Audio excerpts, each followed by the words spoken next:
대한민국 어디서 왔으며 어디에 있으며 어디로 가는가. 잃어버린 대한민국. 조선말 흥선대원군에 우리 민족끼리 살겠다는 시대착오적인 세국 정책으로 조선은 근대화 과정에서 낙오되었다. 그 결과 1910년 한일병합이 되어 36년 동안 일본에게 나라를 잃었다. 지구상에서 사라질 뻔했던 대한민국이 3.1 독립운동을 통해 나라의 주권을 회복하려 7,500여 명이 생명을 던졌으나 뜻을 이루지 못했다. 3.1운동은 비폭력 무저항, 외교를 통한 독립운동이 핵심 주제이다. 누가 3.1운동을 일으켰나? 이승만이 일으켰다. 미국에 있던 이승만이 미국 선교사를 통해 국내로 밀서를 보냈고 김성수, 송진우, 이명신을 움직였다. 세 사람이 천도교와 국내 기독교 세력을 움직여 거족적인 3.1 독립운동이 폭발했다. 미국에 있던 이승만이 3.1운동을 기획하고 일으킨 사실은 아무도 말하지 않는다.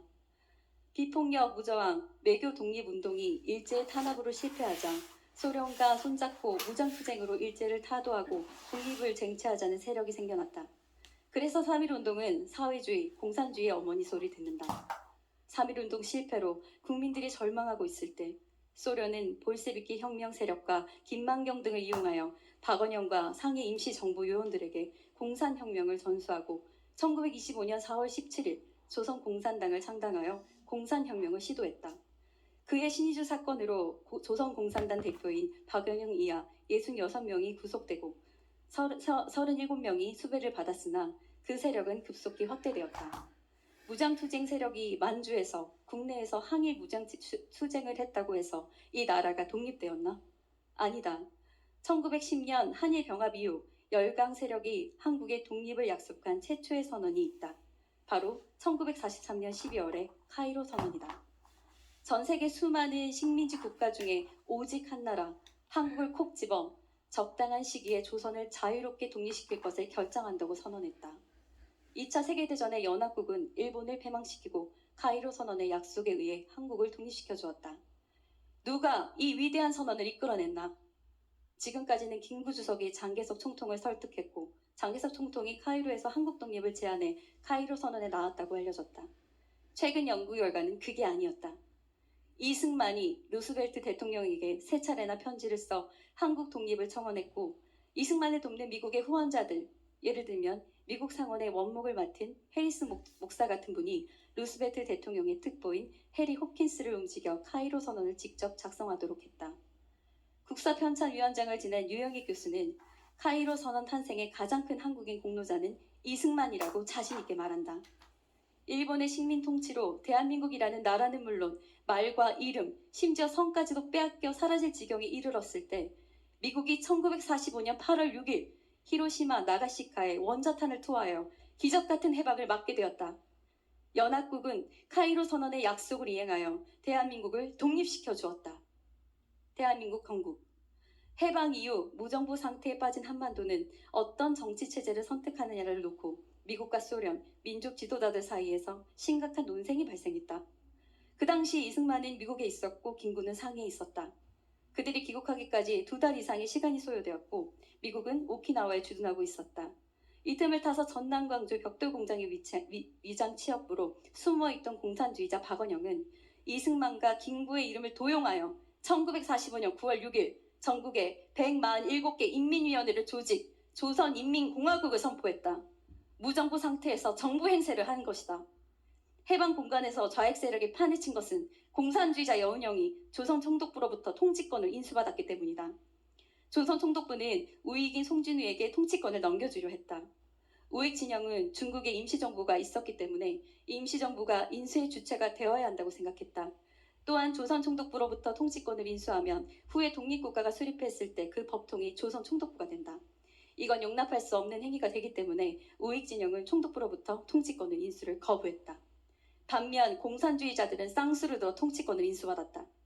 여운형은 그 조건으로 국내 감옥에 수감된 사상범, 즉 공산주의자들의 석방과 식량 배급권, 언론사 인수권 등을 요구했다. 총독부는 이 요구를 수용하였고 해방된 다음 날인 8월 16일 오전 9시 서대문 교도소를 비롯한 전국 10여 개의 감옥에서 1등 공산주의자 1만여 명의 일시에 풀려났다. 이들이 대거 좌익 세력에 가담하여 남한의 정치판이 급격하게 작용해 된 것이다. 박헌영은 능수능란한 권모술수와 서울에 있던 소련 영사관의 지령과 자금 지원을 받아 경쟁자들을 모조리 숙청하고 권좌에 올랐다. 박헌영이 해관 공간에서 공산주의 두목이 된 것은 일제시절 소련 유학을 통해 공산주의자로 만들어준 소련의 지원과 지령, 자금 제공 덕분이었다. 박헌영은 일본인 명의의 적산과 토지 등을 강제 몰수하여 무상분배의 토지개혁을 시행한다고 국민을 선동했다. 남한 국민의 78%가 이를 지지하여 이 나라는 광복의 기쁨을 누리기도 전 조선 공산당의 지배하에 들어갈 뻔했다. 요즘 문재인 정부가 선거를 앞두고 코로나 지원금을 뿌려 표를 싹쓸이하는 것과 똑같은 수법이었다. 미국은 2차 세계대전의 동맹국이었던 소련과 손잡고 신탕 통치를 통해 한반도를 독립시키려 했다.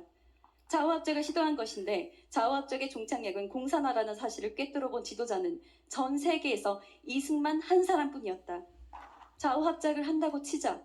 그러면 좌익들이 선전성종을 통해 우익 세력 지도자들을 부패, 부도덕성, 적폐 세력으로 몰아 차례로 제거한다. 털어도 먼지 안다는 사람은 암살하거나 자동차 사고를 가장하여 죽인다. 결국 공산주의자들만 남는데 이쯤 되면 간판을 공산당으로 내걸고 공산화의 길로 나간 것이 동구권 공산화의 일관된 수법이었다. 북한에서 공산당이란 용어 대신 노동당을 사용할 수밖에 없는 이유가 있다. 1945년 11월 신의주에서 2차 세계대전 이후 소련 점령 지역에 일어난 최초의 반소반공 일거가 폭발했다. 체코나 헝가리에서 일어난 반소반공 일거보다 10년 이상 앞선 시기에 일어난 역사적인 일거다. 학생들의 반소반공 일거를 기관총, 전차, 전투기까지 동원하여 무자비하게 진압하는 바람에 공산주의라며 주민들이 치를 떨었다. 그래서 공산당 대신 노동당이란 명칭을 사용할 수밖에 없게 되었다. 신유주 의거 배후 세력을 조사한다면서 기독교 세력 우위 주도자들을 체포하여 시베리아로 끌고 가자 뜨니는 반공 세력들이 대거 월남하여 서북단 청년단을 결성해 남한의 공산 세력과 투쟁했다. 오늘날 대한민국은 이북에서 월남한 반공 세력, 기독교 세력이 건설하여 지켜내고 발전시킨 것이다. 정주영 회장은 이북 사람이다. 반공 기독교 지도자들 모두 이북 출신이다. 공산 세력과 피나게 싸운 서북 청년단 모두 이북 출신이다. 미 국무부와 미국 정이 좌우합작 노름을 하고 있을 때 이대로 가면 남한마저 공산화되고 만다는 절박한 심정에서 이승만은 1946년 12월 직접 미국으로 간다. 자기가 직접 미국 조야에 호소하여 미국의 한반도 정책을 바꾸겠다고 나선 것이다. 미국으로 간 이승만은 한반도 문제는 미국과 소련의 타협으로는 안 되니 유엔으로 이관하여 유엔 주관하에 정부를 수립하는 전략을 제안했다. 소련 간첩이 우글대던 미 국무부는 이 제안을 거부했으나 피점령국 담당 차보관인 존 힐드링 장군이 이승만의 제안을 전폭적으로 찬성했다. 결국 역사는 이승만의 의도대로 진행됐다. 이승만의 신복이었던 임병직은 존 힐드링 장군이 대한민국 건국의 은인이라고 칭송한다. 유엔 총회 결의에 의하면 인구 비례에 의한 남북 총선거를 실시해서 통일정부를 구성하도록 되어 있다. 느닷없이 소련이 북한 지역 총선 준비를 위해 방북하려던 유엔 한국 임시위원단의 입국을 저지한다. 남한 인구는 2200만, 북한 인구는 900만이었다. 인구 비례에 의해 총선을 하면 공산주의가 주도권을 잡을 수 없으니 소련은 유엔 감시하에 총선을 거부한 것이다. 이승만이 분단의 원흉이라고? 정말 속아 웃다가 콧대가 터질 일이다. 남북통일정부 구상의 꿈을 물거품으로 만든 것은 스탈린이고 그 하수인인 모택동과 김일성이다. 소련이 유엔 한국 임시위원단의 입국을 거부하자 유엔은 소총회를 열어 그렇다면 유엔 감시하에 총선이 가능한 지역에서만이라도 선거를 실시하여 정부를 구성하라는 결의안을 채택했다. 이승만은 유엔과 미국의 협조를 받아 1948년 5월 10일 선거가 가능한 지역에 대해 먼저 총선을 시행했고 8월 15일 대한민국이 건국되었다. 그렇게 건국된 대한민국을 유엔 총회는 한반도의 유일한 합법 정부로 승인까지 했다. 유엔 주관하에 탄생했고 유엔이 승인까지 한 소중한 나라는 이스라엘과 한국이다. 국제법에 의거하여 유엔이 탄생시킨 소중한 나라를 공산주의자들이 침략한 것은 유엔의 권위에 대한 도전이 된다. 유엔이 6.25 남침이 벌어지자 유엔군을 파병하는 무력으로 공산 침략자들을 격퇴한 이유는 한국이 유엔의 자손이었기 때문이다. 공산주의자들이 이 땅을 공산화하기 위해 건국을 방해하기 위해 대구 10월 폭동, 제주 4.3 폭동, 여수 반란 사건을 일으켰으나 그들은 뜻을 이룰 수 없었다. 우리 국민이 원하는 나라는 음습한 전체주의 파시오 공산주의 국가가 아니라 하늘이 한 개인에게 준 천부적 자유가 보장되는 자유민주공화국이었기 때문이다.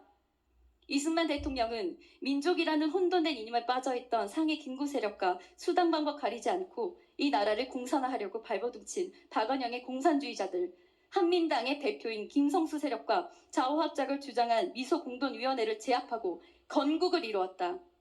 대한민국 건국의 4대 기둥은 첫째, 자유민주주의, 둘째, 자유시장 경제, 셋째, 한미동맹, 넷째, 기독교 입국론이다.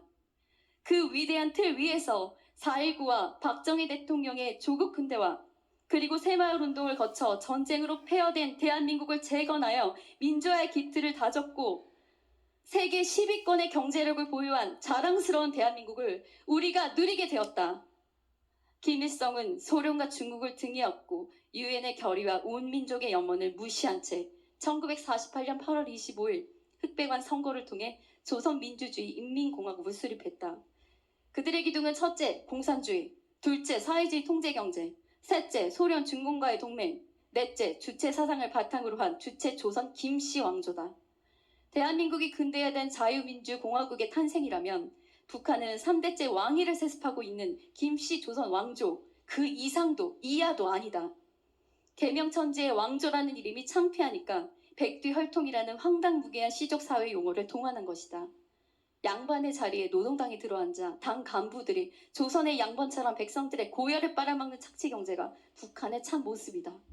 요즘 북한에는 당이 2개라고 한다. 노동당과 장마당. 두 정당이 권력투쟁을 벌여 장마당이 노동당을 압도하고 있다는 우스갯소리도 들린다. 공작과 모사를 통한 공산화 작전이 실패하자 김일성은 1950년 6월 25일 18만 명 병력과 T-34 전차 242대, 자주포 142대, 100대의 전투기와 폭격기를 앞세워 전면 남침했다. 6.25 전쟁은 500여만 명의 인명피해를 야기했다. 6.25 남침 때 최일선에 서서 인민군을 이끌었던 장교의 80% 그리고 18만 명 인민군 중 6만 명의 모택동의 중국 공산당이 북한에 보낸 조선족 병력이었다. 6.25는 명백한 김일성, 모택동 합작의 남침 전쟁이었다. 김일성 집단은 공산주의와 사회주의 통제경제, 소련 중공과의 공산동맹을 선택했으나 70여 년이 지난 오늘날 국제사회에 인간이 살 수 없는 폐륜국가, 불량국가, 악의 축으로 전락했다. 남북한의 체제경쟁은 대한민국의 승리로 압도적인 결말이 났다. 하지만 우리 사회의 음습한 구속에 독버섯처럼 자라난 세력이 민주화로 가장하고 있는 권력을 탈취하는 데 성공했다. 북한의 지령을 받아 날마다 위수김동, 친지김동을 외치던 주사파 일당과 대한민국 건국을 방해했던 남노당 잔난들이 연합하여 이승만 대통령이 세우고 미국, 일본 국제사회와 함께하는 자유동맹을 해체하고 북한, 중국, 러시아와 함께하는 공산동맹을 시도하고 있으며 마침내 청와대까지 점령하여 마지막 행동을 하려 하고 있다. 혼돈에 빠진 대한민국. 오늘날 대한민국은 문재인 대통령이 48년 8월 15일 건국을 부정하며 역사를 왜곡하고 종북자파 사상을 가진 자들이 일어나 6.25 전쟁은 민족 해방 전쟁이고 미국은 한반도를 분단시킨 원흉이라고 외친다. 해방 후 박원영과 남노당의 목표였던 인민공화국을 건설하기 위해 정치, 경제, 사회, 군사, 외교, 문화, 교육, 언론 등 각계각층에 침투하여 거짓으로 국민을 선동하고 자유대한민국을 부정하고 그들의 세력을 확대하고 있다. 특히 종북자파 사상을 가진 대학 교수들과 정교조 및 학생들과 일부 정치인들은 대한민국이 애초부터 태어나지 말았어야 할 나라로 매도하고 대한민국은 미국을 철수하고 미국 없이 살아야 할 진정한 자주국가라고 주장하고 있다. 그들의 세력이 날로 확장되어 청와대를 점령하고 해방 후 78%의 국민들이 박원영과 남노당에 속았던 때를 재현하려 하고 있다. 이로 인해 대한민국에 발생하는 상처와 손실은 이루 말할 수 없으며 경제적으로 국가 1년에 예산에 달하는 400조 원의 피해를 보고 있다. 그들은 가정과 학교, 사회와 국가를 분열시켜 선진국가 자유통일로 가는 길을 가로막고 대립과 반목을 조장하여 국가와 사회와 혼란의 갈등을 조장하고 있다. 마침내 대한민국을 해체하고 북한으로 가려고 하는 행위를 노골적으로 추진하고 있다. 지금 대한민국의 최정예 사단들을 해체하고 해안을 지키는 부대가 계속 경계망이 뚫려도 누구 하나 자성의 모습조차 없는 군대의 모습을 보라. 월남 패망 때의 월남군과 완벽히 닮은 꼴 아닌가? 대한민국은 1970년 국민들의 투표로 공산화된 칠레의 모습을 그대로 담습하고 있다. 공산주의자 아데네가 했던 수법 그대로 대한민국 공산화가 추진되고 있다. 전 국민들이 먹을